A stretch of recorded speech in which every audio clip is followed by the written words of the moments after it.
Hey guys. All right, so I'm back. um, it's been very chaotic, but now I can actually tell you guys what has been going on. So as you know, my husband has been very sick. He has battled cancer over the last, oh my gosh, when was he first diagnosed? Oh crap. I think Alexis was 5 when he was first diagnosed. She's 13. Do the math. I can't do math. You guys figure it out.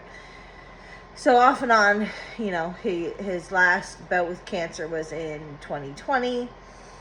But now it has come back, but not, as the doctor keeps saying, it's not exploding like it was last time. The last time he had cancer, to be honest, the doctor didn't think he was going to make it, so we had to make all kinds of arrangements, but luckily that did not happen. But the cancer is starting, and his cancer is a cancer that isn't curable. It will always come back. It's just a matter of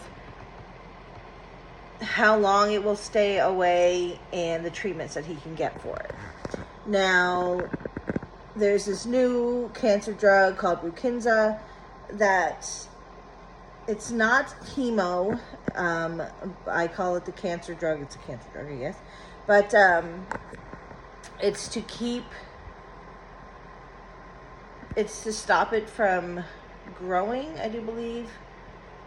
It's for longevity, to keep it away longer. So anyway, my husband's cancer had come back very mildly, and so the doctor put him on Brukinsa. Around this time, I guess I gotta backtrack, back in December of last year, right? Or well, this year. No, last year. Yes. Paul got very sick. He had gone up to Ontario for like a month to help take care of his brother, who's also very sick. And when he came home, I think he got run down at that point. So he when he came home, he got sick in December and January with RSV and influenza. There's a type. It wasn't just the flu. It was like influenza something. He was very, very sick. And so because of all that, I think that's when the cancer started coming, because of course if you get run down, you get very sick. Your immune system is down, all that stuff. But he never fully got over all those infections that he had. So then starting in April, I do believe it was April, he started getting very dizzy, very weak, and then he started passing out. So he would get up to go to the washroom and he would just pass out. One day he was getting out of the car. We had gone to Costco. He wasn't feeling good in Costco. He said, I'm going to go sit in the car while you finish shopping. We came home. He said, I'm just going to sit here for a minute. So I came in. He never came in. And just as I was going to message him to see if he needed help, he messaged me to come out, and he had passed out when he got out of the car, passed out outside. So this started to become a regular thing. He was passing out all the time. So for the last, oh my God, what was that? April, May, June, July, we're in August. So for the last 4 months, Paul has been in and out of hospital, more in than out. I should say for the last couple months, he hasn't been in. But he had been in and out of hospitals nonstop for, he was being dehydrated. He wasn't keeping anything down. He was throwing up all the time. His fluids were down. His blood pressure was so low, which is, they said it was why he was passing out, but we couldn't figure out why his blood pressure was so low. They thought he was going to need a pacemaker. Then they came back, all the tests came back fine for his heart. His heart was good, so he did need a pacemaker. So they kept putting him on different medications, and then they take him off these medications, and this whole time he's still on the Brukinsa. And I kept saying, it's got to be the Brukenza. And they were like, no, those aren't the side effects from Brukenza. Like, you don't have these. And I'm like, okay, well, he does. So clearly, so eventually they did take him off the Brukenza. And he did stop passing out. Now, whether that had anything to do with anything, we still can't say 100% for sure that that's what it was. But they did stop the Brukenza. And then his blood pressure went the opposite. And then his blood pressure started becoming too high. But they had put him on all these medications to up his blood pressure. So then we had to stop all that.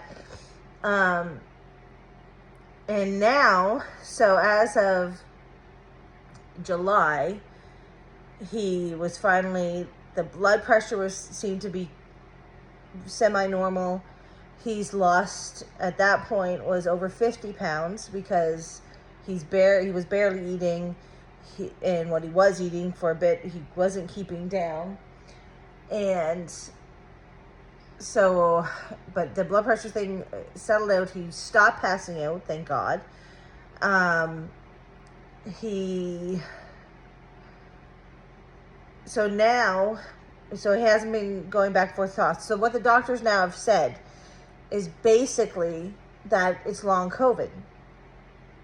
Now, the doctor who is a specialist that he even saw at the hospital said that it's a cop-out. He said, this is basically what we say when we don't know what's going on, but you're so sick. But they're saying he had such a high viral overload that his body can't adjust to it or can't get rid of it or something like that.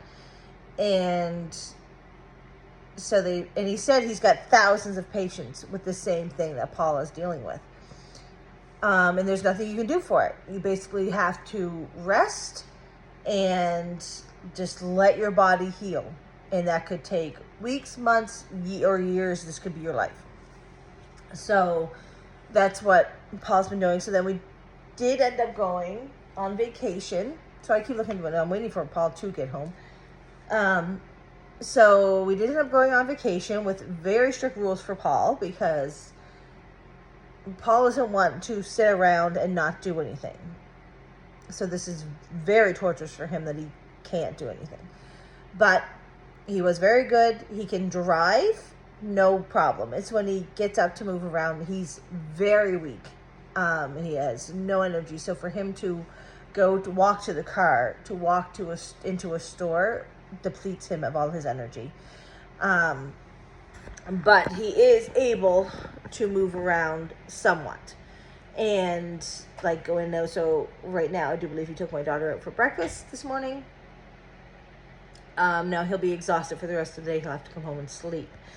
The other thing, so that's what he's been doing. He didn't want to say anything for the longest time because, I'm sorry this video is so long, but this has been going on for months that I haven't been able to tell you guys. He didn't want his family to know because he didn't want to worry them because they've already gone through so much with him being sick before, then with his brother being sick, his father passing away. Like, it was just so much. And he didn't, especially his mother and his brother who's just getting over cancer. He didn't want to stress them out, but had to tell them, obviously, because he came down and he's not his normal self. So now I am able to tell you guys. But he is slowly getting better. He still has his ups and downs as far as being dizzy. Now, he did take a fall yesterday because he got up and kind of moved around too fast, I think. And then the dog kind of tripped him a bit. And then he came down really hard. But he didn't pass out. But he's got to be very mindful when he gets up to move because he will get dizzy. So yeah, so that's what we're dealing with right now. Now, we did look up chronic fatigue syndrome, which he has every symptom for that. But anyway, we can go on. You go down a rabbit hole of being Dr. Google. It's never a good idea. So anyway, so he's listening to the doctor. He's resting. He's not doing a lot. And when he does do something, he knows he has to rest before he does that, which is like going for a drive, going to a friend's house or whatever. But he can't walk for a long period of time. We couldn't walk around the store or do anything like that. But driving, he's good with driving.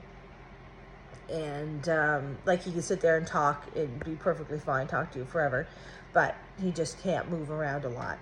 So that's what's been going on. It's been very stressful, especially the not knowing. And right now we're just in recovery mode and listening to the doctor and just being very still. Don't do a whole lot. Let your body rest. And hopefully he'll start coming around. So that's where we're at, and that's the big update on Paul. And if you guys have any questions, please let me know, and I'll do another video on that. But yeah, that's what's been happening. So thanks for listening, and I'll talk to you guys later. Bye.